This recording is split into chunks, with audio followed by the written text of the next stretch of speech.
नमस्कार, मैं संजीव चंदन। स्वागत है आपका स्त्री काल में। हमारे साथ हैं विनय ठाकुर, वरिष्ठ पत्रकार। विनय जी, आपका भी बहुत बहुत स्वागत है। आज बिहार के लोगों ने विनय जी, आज बिहार के लोगों ने जब आंखें खोली और आंखें खोलने के बाद जब ट्विटर पर गए, हालांकि बिहार के लोग बहुत सारे लोग बहुत जल्दी उठ जाते हैं, तो 1-2 घंटा बाद ही गए होंगे, नाश्ता पानी करते हुए गए होंगे। 8 बजे सुबह नीतीश कुमार का एक ट्वीट आया। नीतीश कुमार ने लिखा, शिक्षा विभाग द्वारा हाल में किए गए शिक्षकों के स्थानांतरण के बारे में विभिन्न स्रोतों से सुझाव प्राप्त हो रहे हैं। इनकी समीक्षा के क्रम में मैंने शिक्षा विभाग को स्पष्ट निर्देश दिया है कि अंतर जिला स्थानांतरण संबंधी जिन शिक्षकों ने भी समस्या है, उनसे 3 जिलों का विकल्प प्राप्त किया जाएगा, जिसके बाद उन्हीं जिलों में उनका पदस्थापन किया जाएगा। जिलों के अंदर पदस्थापन का कार्य जिला पदाधिकारी की समिति आदि इत्यादि इत्यादि इत्यादि। ये नीतीश कुमार जी ने 8 बजे ट्वीट कर दिया। फिर जो है मीडिया अपना काम पे लग गई, बड़ी क्रांति हो गई। अब तो जो है 3 जिलों का विकल्प मुख्यमंत्री जी ने दे दिया, ज्यादा विकल्प होंगे और आदि इत्यादि। इसको कहते हैं पोस्ट ट्रुथ। लेकिन इस पर बात करेंगे। इसके अलावा पटना में कल खबर आई कि 2 दिनों से एक नेपाली युवती का बलात्कार बस में किया जा रहा था, बस के बैक सीट पर, और उसमें बीएमपी के जवानों को लाने ले जाने वाली बस थी। वो लड़की आई थी नेपाल से सिलीगुड़ी नौकरी की तलाश में। उसे प्रॉमिस किया गया था, ड्राइवर की नौकरी के लिए आई थी। पता है कि बिहार में पटना में पिंक बसें चलती हैं। अब बिहार के अलग अलग जिलों में भी पिंक बसें चलती हैं महिलाओं के लिए। वहां महिला ड्राइवर होती हैं और महिला ड्राइवर की जरूरत भी है। तो उस लड़की का 2 दिनों तक बिहार की राजधानी में बलात्कार होता रहा। उसके बाद उसकी कहानी यह है कि बीएमपी के कुछ जवानों ने उसे शेल्टर दिया, बात सामने आई, जानकारी हुई और ड्राइवर फिलहाल गिरफ्तार है। हमने कई बार इस एपिसोड में, इसके अलावा अन्य दूसरे एपिसोड्स में हमने बात किए हैं, 9 बजे की रात में बात किए हैं कि किस तरह से बिहार में अपराध की संख्या लगातार अपराध की घटनाएं घटित हो रही हैं, अपराधों के आंकड़े बढ़ते जा रहे हैं। हमने बताया है कि पटना जिले में ही अब तो प्रतिदिन जब आप बढ़िए, और यदि आप पीछे से स्रोत से नहीं देखा है तो आप संख्या बढ़ जाती है, इसलिए मैं खुद ही बढ़ा कर बोलता हूं आजकल, आप वेरीफाई कर लीजिएगा। तो आज पटना जिले में ही 150 से ऊपर, वो हो सकता है 155 हो, 160 हो या 145 हो, हत्याएं, दिन दहाड़े गोलियां चलना, ये सारी इन विषयों पे हमने पहले भी बात की। एक खबर और जिस पर एक एपिसोड हमने किया, बिहार में पहला दलित आदिवासी चीफ सेक्रेटरी हुए, मुख्य सचिव, और उनका कार्यकाल 1 सितंबर को खत्म हो रहा था। मतलब 31 अगस्त तक उनका कार्यकाल था, 1 सितंबर से नए चीफ सेक्रेटरी को आना था। लेकिन समय 1 महीने पूर्व ही नए चीफ सेक्रेटरी को नोटिफाई कर दिया गया और ओएसडी बनाकर उनके ऑफिस में भेज दिया गया। यानी दलित और आदिवासी चीफ सेक्रेटरी बिहार की सरकार को बर्दाश्त नहीं हुआ। क्या ऐसी बेइज्जती के साथ बाहर किए जाने का या उन पर लगाम लगाने का, उन पर कंट्रोल, एक तरह का ये फोर्स्ड लीव है, एक तरह का फोर्स्ड रिटायरमेंट है। 1 महीने पहले आप ऑफिस में होंगे लेकिन ओएसडी के तौर पे, और वो नोटिफाइड चीफ सेक्रेटरी हैं।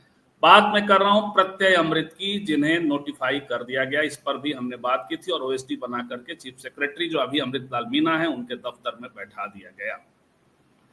तो क्या ये अफसरशाही का जातिवाद है? क्या नीतीश कुमार इसमें शामिल हैं?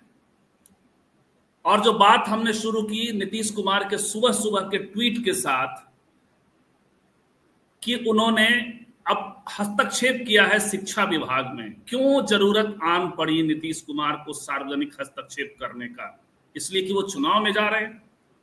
ये बड़ा प्रहसन है। 3 जिलों का चॉइस शिक्षकों से पहले से लिया जा रहा था। यही प्रक्रिया है जो के पाठक करके आए। लेकिन चूंकि पोस्ट ट्रुथ की रचना होनी है तो लगातार जो अखबार हैं अब कल तक छपके भी आ जाएंगे। फिलहाल उनके पोर्टल्स ने एकदम बवाल काट रखा है कि नीतीश कुमार जी ने कुछ बड़ा काम कर दिया। सवाल है, ये बिहार ऐसा राज्य है, अन्य राज्यों में हालांकि नियुक्तियां भी नहीं हो रही हैं, उत्तर प्रदेश में, लेकिन बिहार एक ऐसा राज्य है जहां नियुक्ति और नियुक्ति के तुरंत बाद ट्रांसफर की कहानी बनती है। और तब भी नीतीश कुमार को अपने अफसरों पर बहुत यकीन है। तो ये जो अफसरशाही है, ये जो अपराध का बोलबाला है, ये जो भ्रष्टाचार का आलम है, उसको देखना हो तो पटना की जो राज्य की राजधानी का जो हालत है अभी बरसात के दौरान में, या अभी उसके पहले पूरे राज्य में जो गिरती हुई पुल की कहानियां हैं, वह सब भ्रष्टाचार की कहानियां हैं। तो भ्रष्टाचार हो, अफसरशाही के भीतर का जातिवाद हो, या संपूर्णता में इसको सरकार का भी जातिवाद कहेंगे, अब बढ़ता हुआ अपराध हो, ये सब, ये तो जरूर बता रहा है विनय सर कि something is rotten in Denmark. मैं ऐसा लगता है कि everything is rotten in Denmark. मुख्यमंत्री नींद से जागे हैं क्या, या जो किलेबंदी कर रहे हैं चुनाव में उतरने के लिए, और लगातार बहुत सारी योजनाओं की घोषणाएं हो रही हैं, उस प्रक्रिया में उन्हें लग रहा है कि शिक्षकों की संख्या बढ़ी है, तो इसके लिए सबसे पहले वो ट्वीट करते हैं। तो ये तमाम चीज़ों पर बात करेगा। सबसे पहली टिप्पणी है कि क्या नीतीश कुमार अपनी गिरती हुई शाख को बचा पाने में चुनाव तक सफल हो पाएंगे? विनय सर। धन्यवाद संजीव जी। देखिए, शाख एक ऐसी चीज होती है जो गिरती तो तुरंत है पर बनती बहुत धीरे धीरे। हम सब बात करते रहे, देखिए नीतीश कुमार जी का जो शासन के प्रति जो दावेदारी है शासन की उनकी, या नेता होने की जो उनकी दावेदारी है, उसमें जो है वो सिर्फ सामाजिक न्याय वाली दावेदारी की वजह से उनका नेता के रूप में स्थापित होना वो नहीं है ना। क्योंकि वो दावेदारी जो है कहीं ना कहीं जो राजद की और लालू प्रसाद यादव जी की ज्यादा बड़ी। जो मैं कहता रहा हूं कि जैसे वो क्रांति प्रतिक्रांति और फिर बीच की जो, जैसे साइंस में बोलते हैं थीसिस एंटीथीसिस एंड सिंथेसिस, तो जो 2 ध्रुव हम देखते हैं कि जो सामाजिक न्याय वाली जो राजनीति है और एक जो दक्षिणपंथी राजनीति है, जो कहीं ना कहीं जो है स्टेटस को या प्रतिक्रांति या जो आप उसको कह ले सैद्धांतिक रूप में उसका प्रतिनिधित्व करती है, उसके बीच की ये है। क्योंकि जब ये वहां से हटे थे तो जो पहले चरण के जो नीतीश जी थे, उनकी जो यूएसपी थी वो 2 चीजें थी। एक तो जो आरोप लगाया गया था लालू यादव जी के ऊपर या राजद के ऊपर में कि वो जो सामाजिक न्याय की राजनीति जो बढ़ी, उसने जो है शासन के कसौटी पर अपने आप को पूरा खरा नहीं उतारा, खास करके उस हिस्से के लिए जिस हिस्से को जो तब तक शासन में था, और तो उसकी जो शिकायती थी जो पूरी तरह से उस धारा के विपरीत। तो नीतीश जी उस धारा और सामाजिक न्याय का एक हिस्सा को लेकर के सामने। अब ये दूसरे चरण में जो वो दक्षिणपंथी राजनीति ने भी जो है अपने आप को धीरे धीरे बदला, भले आंतरिक रूप से ना बदला हो लेकिन बाहरी रूप से उसका जो स्ट्रक्चर है और उसका जो मेन आइडियोलॉजी है वो वही रहा, पर उसने जो अपना मैनिफेस्टेशन जो बाहर से अपने आप को बदला, जिसको वो टोकन रिप्रेजेंटेशन के रूप में हम कह सकते हैं, वो उसने काफी बदला। अब वो धीरे धीरे उन्होंने जो है नीतीश कुमार की राजनीति को निगलना शुरू किया, और उनका जो यूएसपी था जो पहले ही उस टर्म में जो लॉ एंड ऑर्डर का था कि नीतीश कुमार ने जो ढहती हुई जो कानून व्यवस्था थी, जो शासन था जिसके चलते उनको टैग मिला सुशासन बाबू का, वो कहीं ना कहीं दक्षिणपंथी राजनीति ने अपनी राजनीति को स्थापित करने के लिए, क्योंकि उनको स्थापित होने के लिए यही दो चीजें थी कि जो शासन चलाना शायद इस वर्ग को नहीं आता है, और शासन चलाने के लिए जो है कि हकदार या उनका कौशल उन्हीं के पास है। तो ये जो सुशासन बाबू का जो टैग जब तक नीतीश जी के पास में रहेगा, और जब तक उनके पास में एक हिस्सा जो सामाजिक न्याय की राजनीति का रहेगा, बीजेपी कभी भी सफल नहीं हो सकती। तो इस लिहाज से उन्होंने धीरे धीरे जो जो नीतीश जी के सुशासन का जो दावा था उसको खंड खंड करके जो है उसको तोड़ना शुरू किया। और आज हमारे सामने है, आप देख लीजिए कि किसी से भी पूछिएगा, आम आदमी से भी, तो कम से कम कानून व्यवस्था को लेकर के जैसी छवि थी या जो तेवर थे नीतीश जी के, वो तेवर जो है वो खत्म हो चुका है। और मतलब ये स्थिति है कि पटना में 2 दिन तक एक युवती को घुमाते हुए और बस के बैक सीट पे रेप किया गया, और बात 2 दिन बाद सामने आती है। ये साहस भी कैसे पैदा होता है, और आप देखिए कि उतना हंगामा नहीं है इस पर। और दूसरी तरफ जो लगातार गोलियों की खबरें, लोगों के मारे जाने की खबरें, बड़े व्यापारी की हत्या का तो प्रसंग है ही है। तो ये सब बता रहा है, जो आप कह रहे हैं विनय जी, कि अपराध के खिलाफ जो एक यूएसपी थी नीतीश जी की, वो लगातार उसका क्षरण हो रहा है। तबरेज आलम सिद्दीकी कह रहे हैं कि the route goes deeper but not all are rotten. तो ये है, लेकिन अब सवाल वही बन रहा है कि लगता है सब कुछ सड़ गया है अब। नीतीश जी विनय जी देखिए, संजीव जी देखिए, अपराध शायद बिजली का मामला हुआ विनय जी के यहाँ। होता है, पटना में भी होता है और तमिलनाडु में भी होता है। विजय जी तमिलनाडु में बैठे हैं। अच्छा, आइए विनय जी। तो ये है उत्तर प्रदेश और बिहार का अपराधीकरण एक, जी हाँ, सोशियो पॉलिटिकल समस्या है, लोकतंत्र के विरोध का परिणाम।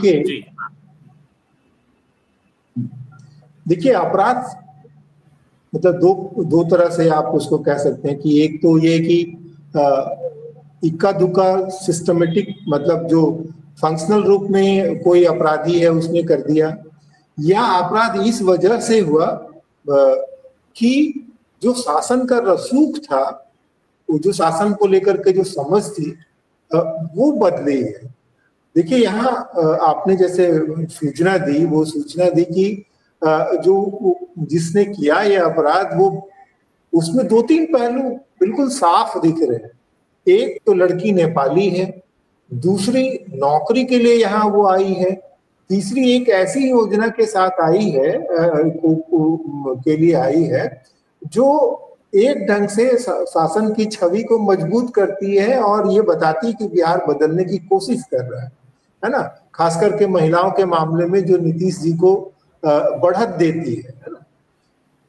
अब जो व्यक्ति है वो व्यक्ति माने पुलिस प्रशासन के साथ जुड़ा हुआ और कहीं ना कहीं उसको ये भरोसा जरूर होगा कि वो बचा लिया जाएगा। सीधे तौर पे नहीं जुड़ा हुआ है, लेकिन उसकी बस, वो ड्राइवर है जिस बस से उस बीएमपी के जवान थे। हाँ, मैं ये नहीं कह रहा हूँ कि वो शासन की इकाई है, मैं ये कह रहा हूँ कि उसके पास उस शासन व्यवस्था में एक्सेस है, और उस एक्सेस की वजह से उसको इस बात का भरोसा है कि वो बचा लिया जाएगा, है ना। तभी 2 दिन तक होता है। और ये नेपाली है, ये पूरा मिलकर के जो नैरेटिव बनता है वो कहीं ना कहीं जो है जो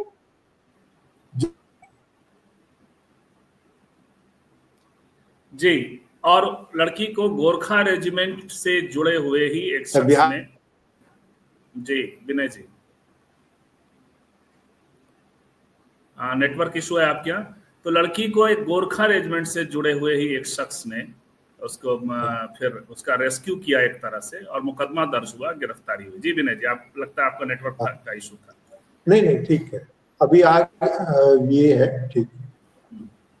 तो मैंने कुल मिलाकर के ये मैं कहना चाह रहा हूं कि कहीं ना कहीं वो जो शासन का जो रसूख है ना, जिसको आप कहते हैं कि टॉलरेंस क्या है क्राइम को लेकर के, महिलाओं के प्रति अपराध को लेकर, क्योंकि अभी तक जितने अपराध आए थे वो उसमें से महिलाओं के प्रति अपराध नहीं आए। ये जो अपराध जो था उस, और ये पहली बार आया है, और ये ऐसे अपराध जो है वो ज्यादा हाईलाइट होते हैं। फिर आपने जो एक जो और जो आपने शुरू में टिप्पणी की कि कैसे आपने जो ट्वीट की बात की कि 3 विकल्प दिए गए हैं। हाँ, उस पर आते हैं, वो शिक्षकों की बड़ी डीपर समस्या है, वो भी बात करेंगे, वहां पर आते हैं। लेकिन ये सच है, लेकिन उसके साथ एक बात मैं इनकी ही बात लेता हूँ, जो तबरेज कह रहे हैं, वहां भी कहा था कि पहले टिप्पणी में कहा था कि rot goes deeper but not all are rotten. और इसके अलावा यहाँ जो है if a part of brain paralysis a part of body is paralysed, तो इनका कहना है कि पूरी बॉडी, हाँ, ये पूरी बॉडी जो है, तो यही नीतीश जी को फायदा मिल जाता है, नीतीश जी के साथ। और यही इलेक्टोरल जीत हार का प्रसंग है कि पूरी तरह सड़न नहीं है, और लालू जी की छवि, राजद की छवि पूरी तरह सड़न की बना दी गई थी विनय सर।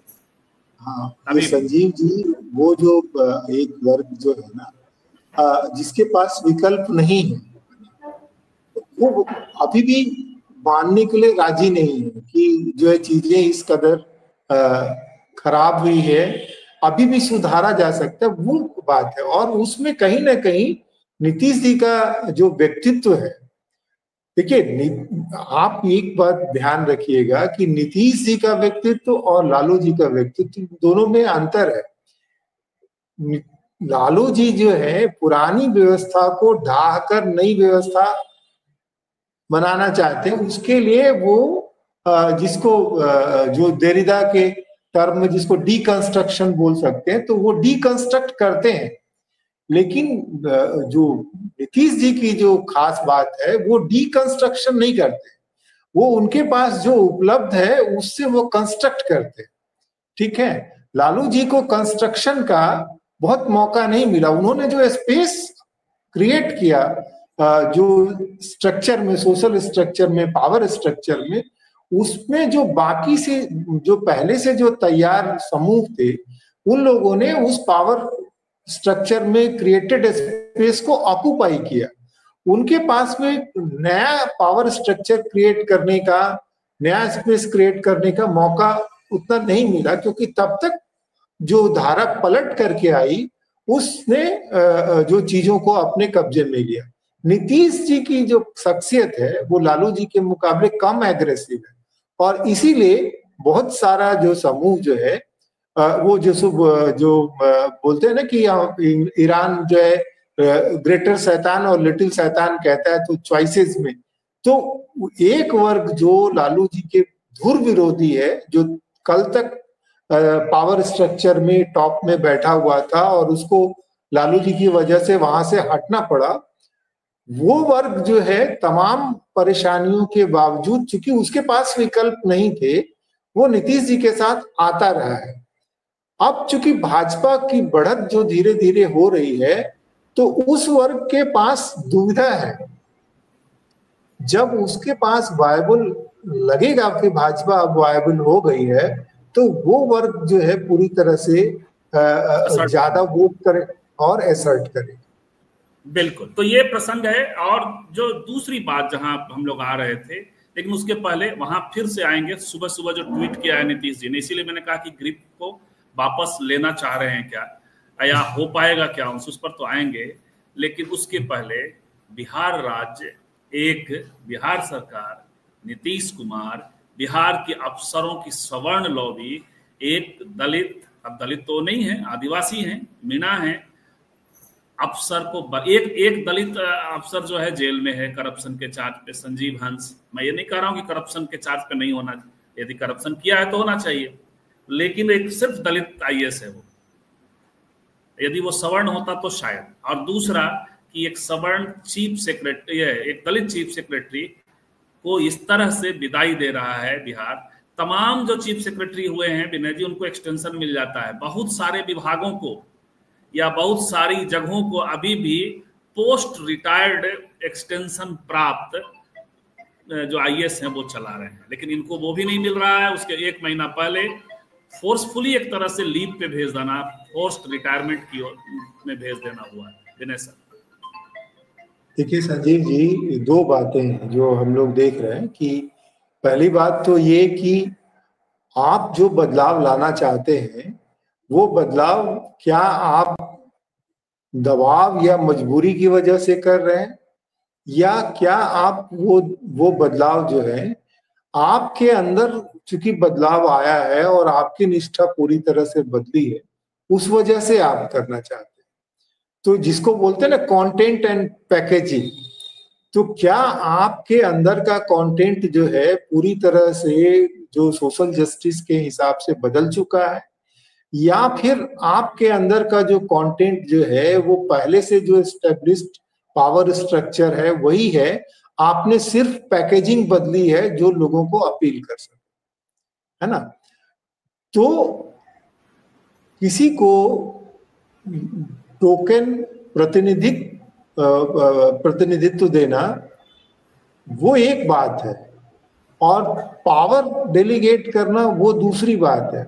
देखिए, नीतीश जी ने जीतन राम मांझी को मुख्यमंत्री बनाया, पर जैसे जीतन राम मांझी अपनी स्वतंत्र सत्ता स्थापित करने की कोशिश की और अपने कंस्टिट्यूएंसी का विस्तार करने की कोशिश की, परेशानी होने लगी, है ना। तो उसी तरह जो शासन व्यवस्था में जो है, क्या नीतीश जी को ये भरोसा था कि वो जो चाहते हैं और जिस हिसाब से शासन चलना चाहिए वो जो तत्कालीन मुख्य सचिव हैं वो चला पाएंगे, या उनकी अपेक्षाओं पर वो खरे नहीं उतरे? तो ये सबसे बड़ा प्रश्न है, वही कि आपकी निष्ठा मूल रूप से है, किसी भी कीमत पर आप उसको बनाए रखना चाहते हैं, उसको अतिरिक्त मौका देना चाहते हैं, अतिरिक्त उसको सहायता देना चाहते हैं, या फिर एक जिसको बोलते हैं सहूलियत वाला तर्क ढूंढ करके अमृतलाल मीना सीनियरिटी के हिसाब से भी बने थे, ऐसा था। और उस समय भी कहा जाता था कि, लेकिन खैर बिहार में मुझे लगता, मैं वेरीफाई कर रहा था तो 2005 के बाद तो शायद ही कोई SC ST secretary chief secretary हुए, नहीं हुए, और 90 के बाद भी कोई चीफ सेक्रेटरी नहीं हुए। उसके पहले भी जाइएगा तो नहीं, मुझे लगता है ये पहले होंगे, या हो सकता है 1-2 किसी कारण से प्रमोशन के आधार पे या जिस तरह से भी हुए होंगे। लेकिन ये विदाई संजीव जी, एक ये भी ध्यान में रखिएगा कि जो मीना जो है वो अपेक्षाकृत रूप से अन्य लोगों की तुलना में पढ़ाई लिखाई के हिसाब से, सामाजिक आर्थिक रूप से ज्यादा सशक्त है और ज्यादा प्रशासनिक व्यवस्था में उनका प्रतिनिधित्व भी ज्यादा है। बाकी लोगों को उनसे शिकायत भी रही है कि जो शेड्यूल का बड़ा हिस्सा वो खा जाते हैं, वो उतने पिछड़े नहीं है जितनी उनको हिस्सेदारी मिली है, और वो दूसरों का विरोध भी करते रहे, है ना। बिल्कुल ये है। और 1-2 कमेंट लेते हैं। हाँ, उसी सिलसिले में ये बात कर रहे हैं Tabrez ji. Toxic masculinity prevail over among forces, हालांकि ये फोर्स का बंदा नहीं था, फिर से मैं क्लियर कर दूं, वो जिस कॉन्ट्रैक्ट पे बस थी, बस का ड्राइवर था, और उच्च वर्ग जातीय प्राधिकरण को लोकतंत्र के अपहरण के लिए इस्तेमाल करता है। बिल्कुल, उत्तर प्रदेश और बिहार का प्राधिकरण एक सोशियो पॉलिटिकल समस्या है, लोकतंत्र के विरोध का परिणाम है।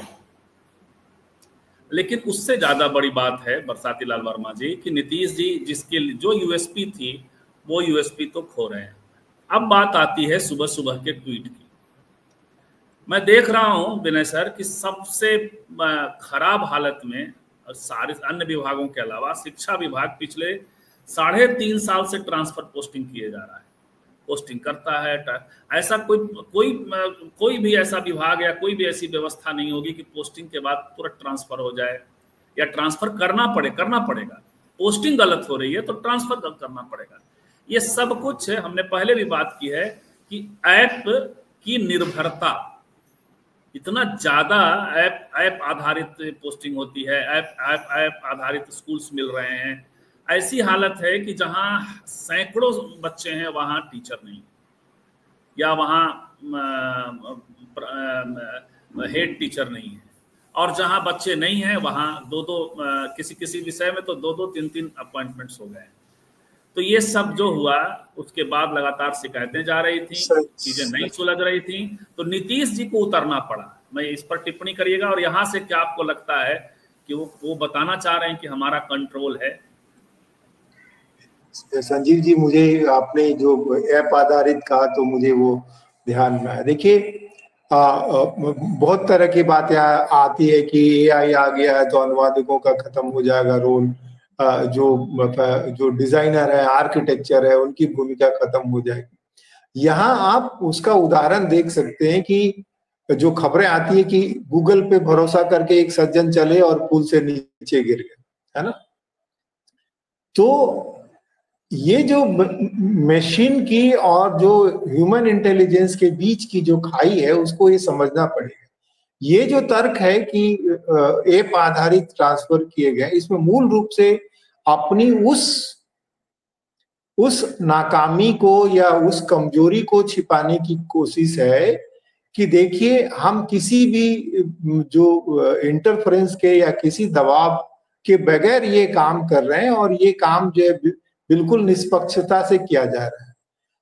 और वो ऐप में इसका इसलिए सहारा ले रहे हैं क्योंकि वो लोगों को खरी खरी बात कह के और ये नहीं कर पा रहे हैं कि नहीं ये जो है उचित है, या वो उचित ढंग से, न्यायोचित ढंग से फैसला कर सके। वो जो दबाव है, जो राजनीतिक दबाव समूहों का, उससे बचने के लिए इसका इस्तेमाल कर। और जब इसके दुष्परिणाम सामने आ रहे हैं, देखिए, हम सब बात करते रहे कि जो बिहार में जो नौकरियां हैं, वो नौकरियां सिर्फ जीवन यापन का साधन नहीं है, वो कहीं ना कहीं जो है वो राज सत्ता में भागीदारी का भी ये है।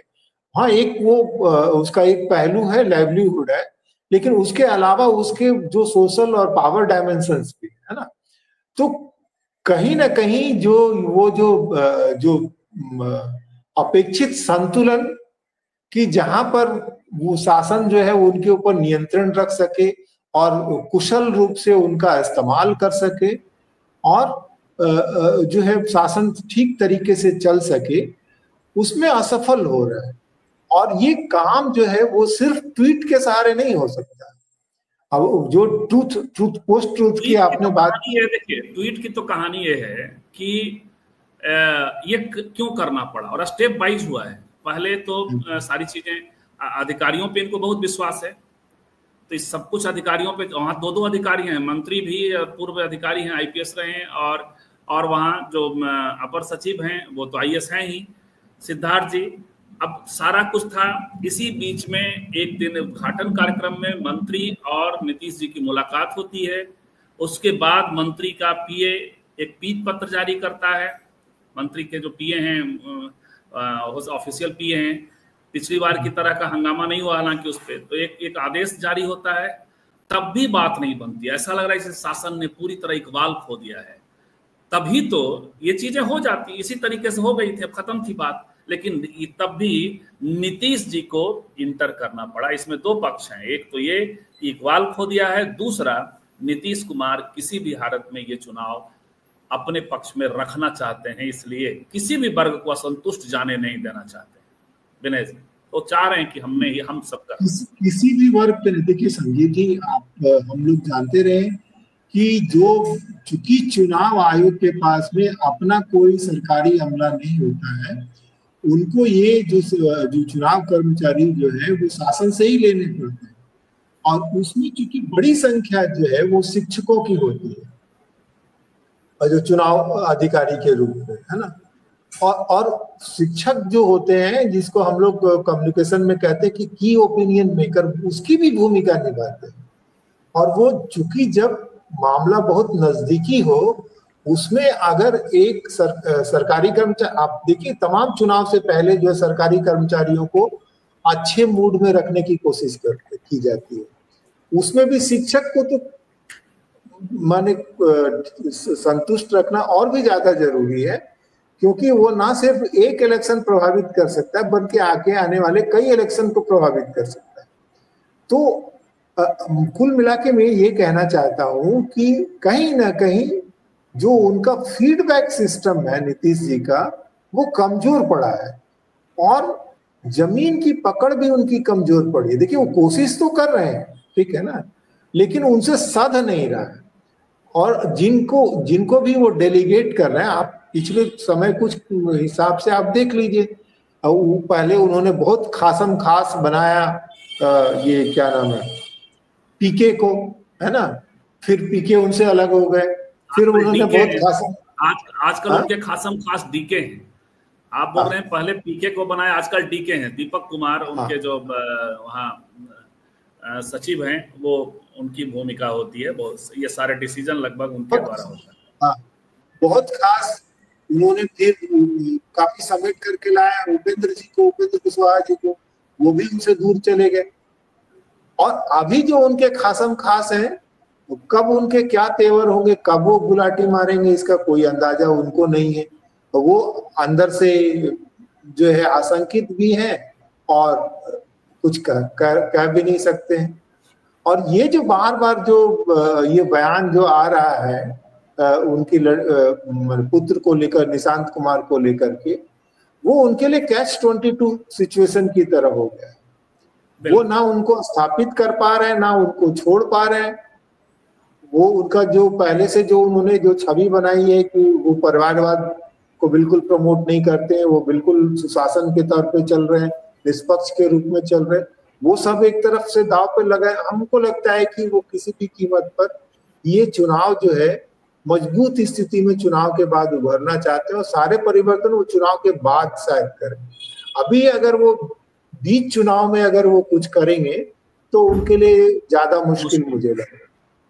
एक बड़ी चुनौती है मुझे तो ह्यूमन साइकोलॉजी के हिसाब से भी कुछ बातें लगती हैं, और वो ये है कि जिस तरह से नीतीश जी जो जिस काम करना चाहते थे, 2 बार ये किया है उन्होंने, 10 में किया और ये करना चाहते थे, उसमें उनको जो डैमेज मिला और अंततः जो बीजेपी के साथ जाना पड़ा उन्हें, तो आदमी खुद को प्रूव करने की कोशिश भी करता है। तो ये भी एक प्रसंग होगा। जो भी हो, जिस हालत में सत्यपाल मलिक की विदाई की गई है वह अपने आप में एक बड़ा मैसेज है। यहाँ भी नीतीश जी कोई बड़ी लकीर नहीं खींच पाए। नीतीश जी करते भी यही रहे। नीतीश जी से जो लोग नाराज, जिनसे संबंध खराब होते हैं, उनकी हालत जॉर्ज फर्नांडिस से लेकर तमाम, और जिनसे अच्छी मित्रता होती है, बिना बेमतलब अरुण जेटली का यहाँ पुतला वगैरह भी उन्होंने बनवा दिया। तो ये सब भी करते रहते हैं वो। लेकिन ये जो हुआ, इवन बिहार के वो राज्यपाल थे, ये सवाल उठ रहा है कि बिहार में थोड़ा सा भी एक जो शोक संदेश होता है, जो एक दिन की छुट्टी वगैरह भी या एक दिन का शोक मनाया जाता है, राज्यपाल, पूर्व राज्यपाल रहे हैं, उनका जाना, यानी नरेंद्र मोदी से संघर्ष, तो ये हालात तो नेताओं के लिए भी बड़ी। जी संजीव जी, ये बात मतलब जानने की है कि ना सिर्फ सत्यपाल मलिक की, जितने लोग रहे हैं, वो चाहे वो उपराष्ट्रपति की जो विदाई हुई है आंसर सेरेमनी, उससे पहले हामिद अंसारी पे जिस ढंग से आक्रमण किए गए, ठीक है, और आप देख लीजिए सत्यपाल मलिक किसी एक राज्य के राज्यपाल नहीं रहे ना, 5 राज्यों के राज्यपाल रहे, और किसी राज्य ने कोई भी चीज नहीं की। इससे ये इससे साफ संदेश है कि शासन के द्वारा किस तरह की व्यवस्था है और किस तरह के डिक्टेट है, कि उसमें कोई भी आदमी को थोड़ा भी, जैसे रावण ने जब मेघनाथ का जन्म होना था तो रावण बहुत बड़ा ज्योतिष था, उसने सारे लोग ग्रहों को आदेश दिया था कि इस खाने में आपको बैठना है, तो सिर्फ शनि ने उसमें जो है खुरापात की। तो वो जानते हैं कि कोई भी अगर किसी अपने घर से दूसरे घर में पांव फैला देगा तो जो है उसमें कोई एक खिड़की खुली रह जाएगी जहां से उनका मेघनाथ का वध हो सकता है। इसीलिए शनि को जो है उन्होंने टांग के, तो खैर तो ये है। लेकिन हालांकि ये सारे लोग इसी बीजेपी सरकार में राज्यपाल बनते हैं, उपराष्ट्रपति बनते हैं, लेकिन खैर उनका व्यक्तिगत प्रसंग अलग है। लेकिन ये संदेश सत्ता का जरूर है कि हमसे अलग जाओगे तो ये नियति होगी। बहुत बहुत धन्यवाद विनय जी, और हमारे आउटसाइड पैनलिस्ट जितने थे, आप सबको बहुत बहुत धन्यवाद। जैसे समय दर समय चुनाव आएगा वैसे वैसे चीजें और कॉम्प्लेक्स होती चली जाएंगी, हम लोग उसको खोलने की कोशिश करते रहेंगे। बहुत बहुत धन्यवाद, मिलते हैं फिर, नमस्कार।